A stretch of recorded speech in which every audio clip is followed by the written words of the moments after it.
I'm just learning how to do masks in terms of color and saturation. So a few things I want to do on this thing. Number one is, if you notice right here, my sensor was super dirty. I'm working only with raw images. NEF is Nikon raw image. And I've got a really dirty sensor, so I'm going to try to clean that up first. So let's see if I can remember how to do it. So first thing I'm going to do is spot removal. And we'll choose dust. I'm going to choose that little spot dealy, and I'm going to go over here, and that's far too big, so see if I can remember how to reduce the size of it. There we go. I just right clicked, and we'll choose that spot, and there's a spot there, and there. You can change exposure if you really want to make those spots show up, but I'm just demonstrating that it can be done pretty quick. Alright, so that looks good. So that's spot removal for dust, which is really nice. It's a little bit different than if you were to do it for a regular spot. I think it makes it look a little bit better. So let's do a local adjustment. This image doesn't pop at all. I think that this water is boring and the sky is boring, and this is certainly not what I saw with my eye. I think my settings on my camera were not quite right. There's not a lot of sharpness to the building. It just doesn't pop at all. So let's see if we can make it look any better. I can make global adjustments to exposure right now, and I could probably make it look a little bit better, but just for demonstration, let's change the way that the sky looks. So the first thing I'm going to do is I'm going to create a layer, and I'm going to call it sky. And I'm going to determine, there's a couple different ways to do it. I can brush in changes to the sky, and I can also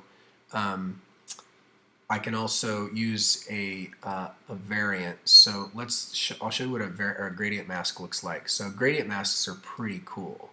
So I'm going to do something that it grades it, so it's going to be darker in this area and lighter in this area, and kind of give it an interesting gradient. So I think I just did the exact opposite there. Let's Command Z and get rid of it, and let's go down this way. There we go. So now, if you notice for a second there, you would have seen the mask. So this is the mask that I created. It's going to be much darker at the top, and then it's going to kind of blend down. You can change how much of blending pretty quick as well. So I'm going to turn that back off because I don't like to see it. Only display when drawing, or never display. I'm going to say never display. That gradient mask is on right now. I'm choosing my sky. You can also see right here it says sky. And I'm going to change the exposure in this upper area, just the exposure. So I'm going to reduce my exposure, and you can see how it goes down. So I can create changes to just the top of the image, which is pretty cool. So let's turn that down. It gives some pop to the clouds. And then also I'm going to change my contrast a teeny bit up in the top area. And then under clarity, I'm going to give it a little bit more sharpness and clarity, which clarity is really great. That looks pretty good. I don't want to make any color changes right now. Film grain, I don't want to change that spot. Noise reduction, sharpening, I'm all cool with all that kind of stuff. I can change the highlights a little bit. It'll make the clouds stand out a little bit more, about like that, and then I'll bring my saturation up a teeny bit. And that looks pretty nice too. So I'm already kind of affecting the sky. But I want to get just this area right in here and really make those colors stand out. So let's go back to my local adjustments, and I'm going to create a new layer, if you will, and I'm going to call this sky color. And for that, I want to not do a gradient, but I want to draw a mask. And I want that sky area to be brighter. So I'm going to right click right now. I'm going to change my size down because I don't want it that big. And I'm going to change the hardness so it's a little bit softer.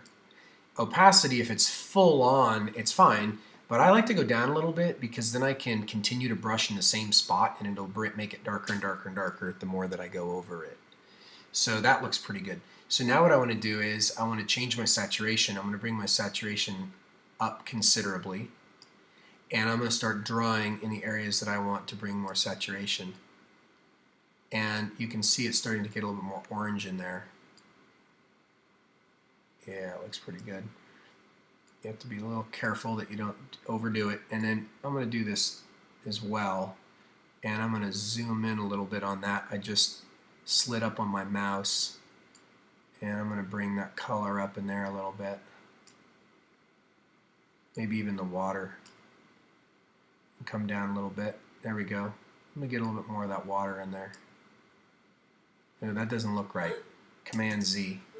Undo that last one. That looks okay. Command Z one more time. Bring that right in there. There we go. That looks good.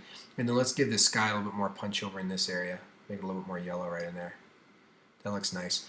I think, honestly, I want to bring this land area down even darker. So I'm going to create another mask. I'm going to call this land. And in the land area, I'm going to reduce my exposure. And I'm going to start drawing over the land.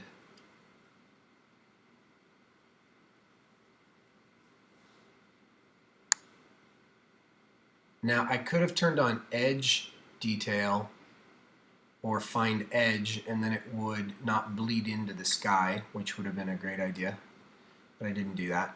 So you know what, that looks like a mess. So I'm going to hit Command Z and remove that a little bit.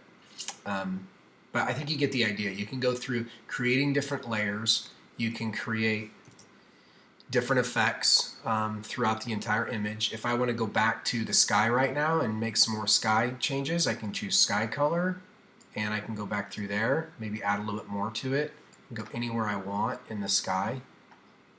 Maybe darken up these clouds a little bit. And that looks kind of weird.